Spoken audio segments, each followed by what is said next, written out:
Hi, I'm Utsav, a behavior researcher by training and a slow traveler by passion.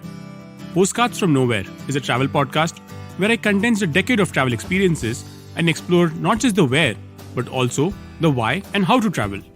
My stories emerged from slow traveling the less explored parts of the world: Bosnia and Herzegovina, Armenia, Uzbekistan, and even China. At the end of each story, I give practical tips and new ideas about how to travel better. This week, in the 7th episode of the series, Ireland Untravelled, we travel from Belfast in Northern Ireland to Mosul in Iraq to Calicut in India and uncover the global shame of Western museums.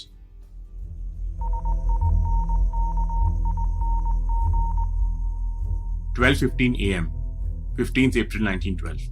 What you just heard was the ship sending out CQD signals. It was one of the first distress signals adopted for radio use. It eventually was replaced by the more popular SOS.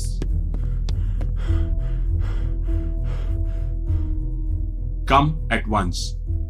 We have struck a berg. It's a CQD. The other ship, Carpathia, asked, "Shall I tell my captain? Do you require assistance?" "Yes. Come quick."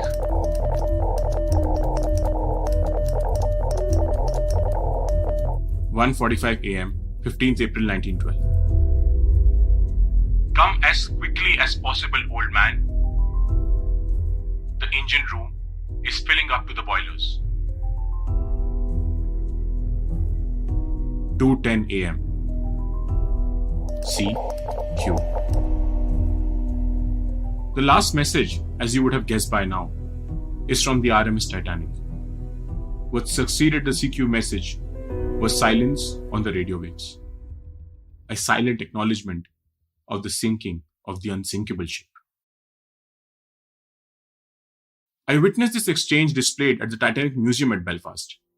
The museum is a work of art, for it beautifully illustrates the journey of the construction of the Titanic, its grand first voyage, and its eventual sinking.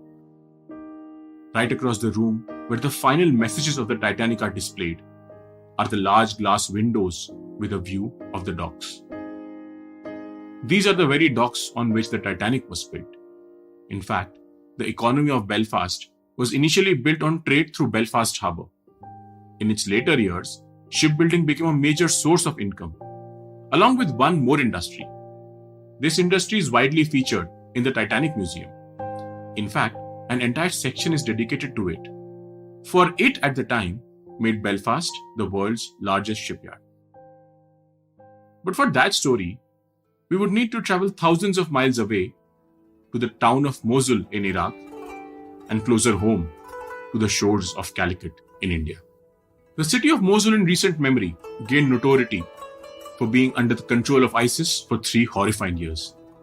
But the city has a rich past and was once a hub for trade. It was considered to be the home of a cloth so fine that it was the finest gifts one could give.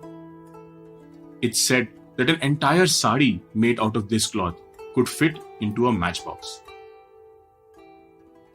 It also came to be known as ventus textila, or fabric like wind, and warned women from wearing it with nothing underneath.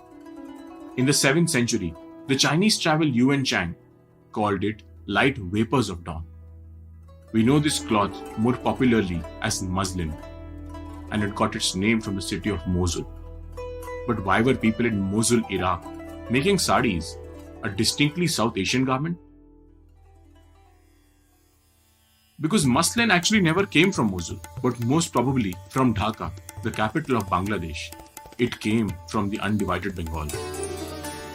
The finest quality of muslin was known as malmal, which got immortalized in the Lata Mangeshkar song, "Hawa mein udta jaye, mera lal dupatta malmal ka, mera lal dupatta malmal." The other fabric came from one of the weaving castes of Kerala, specifically from Calicut. The Salyas, who originally belonged to Tamil Nadu, Andhra Pradesh, and Karnataka. They used cotton from Tamil Nadu and Gujarat and created an unfinished, unbleached fabric. Skilled painters and printers developed sophisticated techniques to embellish these cottons, typically using natural dyes. Traditionally, they were painted using a specialized bamboo pen or printed using wooden blocks. The fabric got its name from Calicut, calico, which eventually went on to be known as chintz to the Western world. By the 17th century, it reached European shores. At first, calico was used for home linens, like tablecloths, napkins, and bags. But eventually, working class women in Europe started to turn calico cast-offs into apparel, starting a proper craze. It was then that the chintz pattern we now recognize started to circulate more broadly. In 1612, the British established two trading stations in Surat and Masulipatam, both bustling port towns in India. The popularity of muslin and calico made British import these fabrics from undivided India in record numbers. They bound local weavers into contracts that forced them to sell exclusively to the British, thereby fixing market prices. In some cases, the company fixed the prices so low that weavers could hardly recover 80% of their cost of production. Meanwhile, the East India Company made exorbitant profits. Documents show that those who did not toe the British line had been imprisoned, confined in irons, fined considerable sums of money, and flogged. In extreme cases, the winders of raw silk, called nagars, had been known for cutting off their thumbs to prevent being forced to wind silk. But the colonialists wanted to play the long game and cripple Indian textiles. They used the oldest trick in the book, taxation. British manufacturers were levied an 85% tax for importing Indian hand-woven calico and 44% for importing Indian muslin. On the other hand, British textiles were only imposed a 5% import tax in India. And thus began the systematic deindustrialization of India's textile heritage. From being an exporter of high-quality finished textiles, we became an exporter of cotton. But where did all this cotton go? It went to Lancashire, where cheaper alternatives to calico were developed. These mass-produced textiles then flooded the Indian market, virtually finishing off our indigenous textile industries. When the British arrived on Indian shores, India contributed 25% to the global textile trade. By the time they left, our share was down to 2%. But Lancashire was not the only place where mass production took place. The other was Belfast. If one traces the evolution of modern Belfast, it's easy to see that it was built on the bulwark of linen mills. At the beginning of the 20th century, Belfast became the largest producer of linen in the world. The Titanic Museum goes to great lengths to showcase the rise of Belfast at the world stage. At the same time, it brings to light the working conditions in these mills.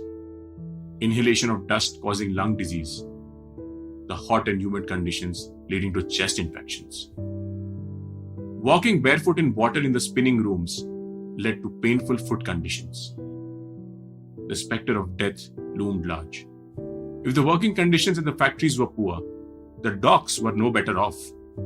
Accidents such as falling into the river and being crushed were common. The diet of these poor workers was often only tea and bread.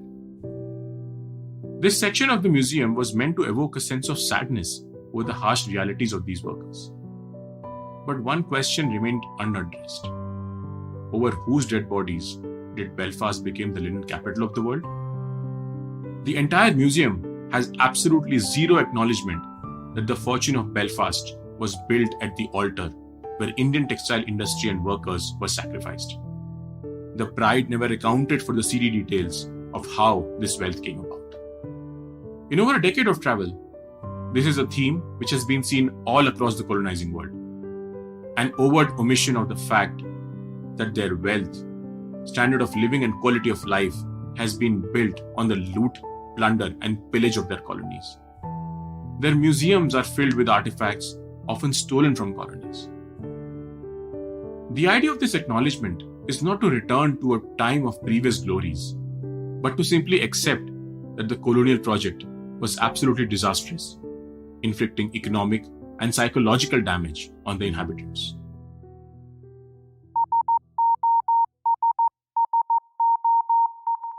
If the Indian textile industry had a voice then, it would send out SOS signals all over the world. But much like the Titanic, it sank and never recovered its lost glory. If you like this podcast, don't forget to check out other interesting podcasts on the IVM network. You can listen to us on the IVM Podcast app or ivmpodcast.com.